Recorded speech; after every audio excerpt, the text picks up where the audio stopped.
I've been ready for the fight for a long time. My childhood was a pretty rough situation, and I turned to a couple teachers that changed my life.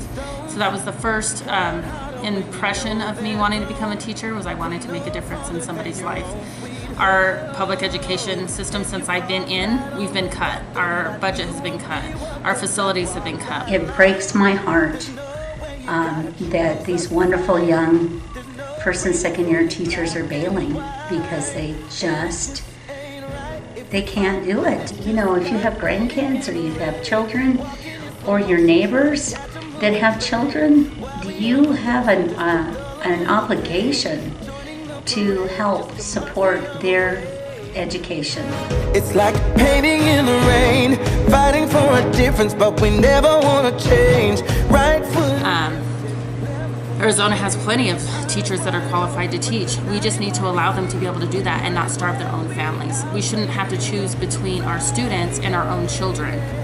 Ultimately, we do need money. We're not greedy. We don't want to be rich. We just want to be able to pay our bills. Low teacher pay in Arizona has been affecting me for about almost 10 years. So my paycheck is lower now than it was 8 years ago. Part of that is because of a reduction in funds from the state coming to our district. The other part of that reduction in pay has to do with a program that the state used to have that was a pay for performance program called Career Ladder.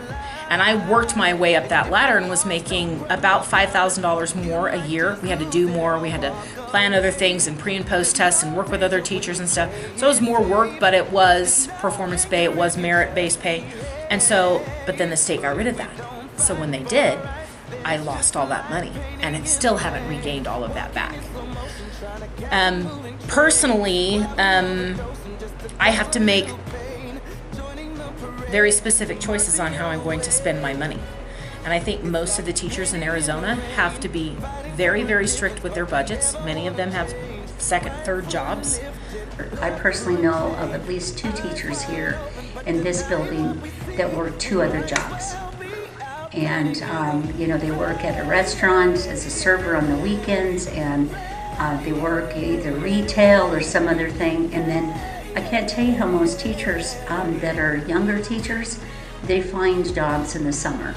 So this whole idea that we, get our summers off, that most teachers, that is not the case. And if they do have the summers off or nights, they're probably going to school because we're required to continue to be recertified and continue our education. Say I am a professional. I went to school to be trained and to become knowledgeable in my profession.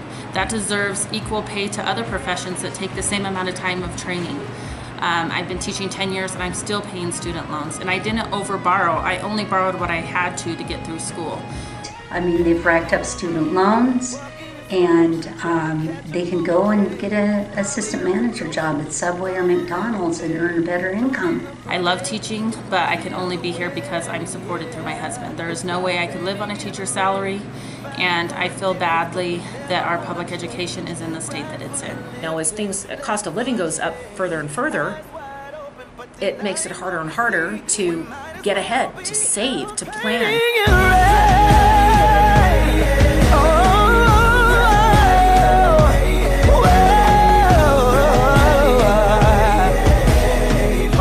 Are the reason I stay, because we are here for our kids. We're here to encourage them, build them up, be a safe place to fall.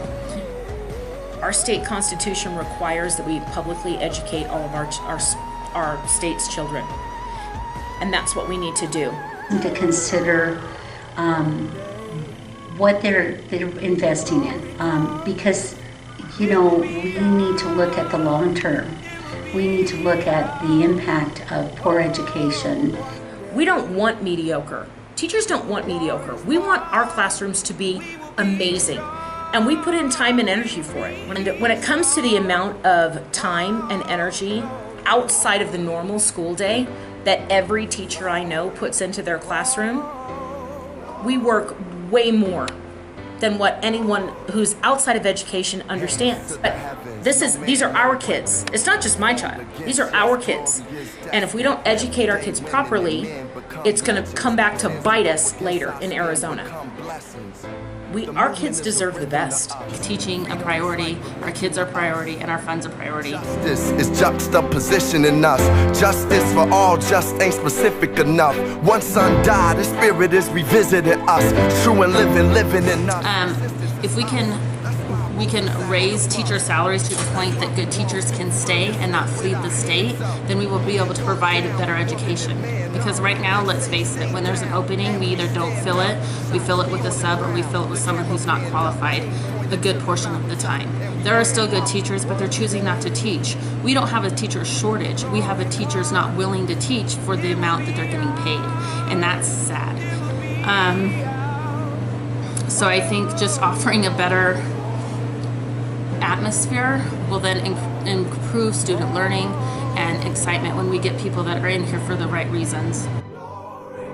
Now the war is not over, victory isn't won, but we'll fight on to the finish, and then when it's all done. I think that we need to do something to permanently fund education and bring our schools back to the funding that it was in 2008. We need the state to step up and to properly fund our schools. I think the majority of teachers believe that our state needs to do something better to fund education, both maintenance and operations budgets and then personnel budgets. Those things have been cut so much, billions and billions of dollars, while giving these incredible tax breaks to the wealthiest corporations in our state. That's why we don't have a tax base, and so something has to be done.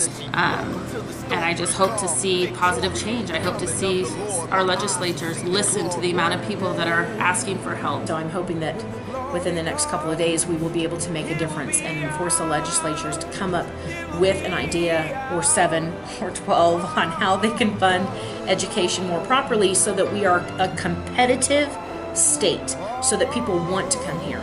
And right now people and businesses are going other places because of our education system being at the bottom of the country.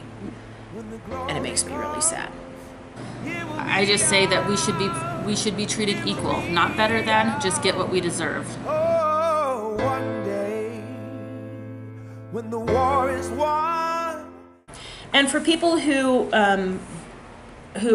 don't really know what education is really about, especially public education, I invite you to volunteer at your local school, because we won't turn people away.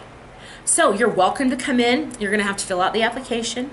You're going to have to get your fingerprints done. You're going to have to send that in. I think it's $45. I think it's $45 to get your fingerprint clearance card. You got to wait about 6 weeks to 8 weeks to get that back. Then you have to go in and tell them that you want to volunteer. Then you have to be put on the school board meeting minutes, and then you have to get approved by the school board. That's after they run your fingerprints, and then you can come in and volunteer. And if you think that's difficult, you should try being a teacher.